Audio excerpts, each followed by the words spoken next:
So, one of your countrymen was in a huge fight recently, David Haye. This was probably the second biggest fight, David Haye versus Klitschko, from the British fighter this year.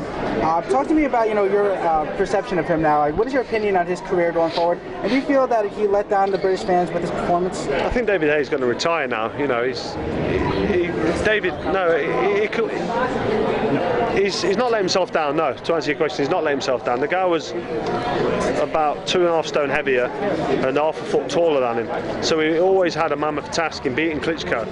He tried to box and move around and keep out of range, and then pot shot with his right hand and tried to catch him out with a heavy shot. But Klitschko's very cute, and he uses his range well, he can box well, and he used his weight advantage well. So it was almost mission impossible for David in there. So he did what he had to do. So one, not get knocked out, and two, try and get a knockout win himself without getting badly hurt. And I think he did himself proud in that sense. The build-up to the fight was really sort of, it was big and it was angry, and he was expecting a brutal, he talked about public execution, he talked about decapitation. That was obviously to sell pay-per-view numbers, which is what it did.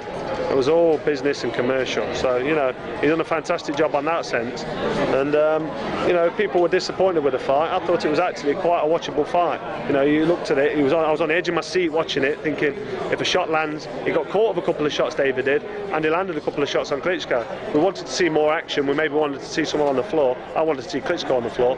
But, he didn't let himself down. He did himself proud. Thanks. You're welcome.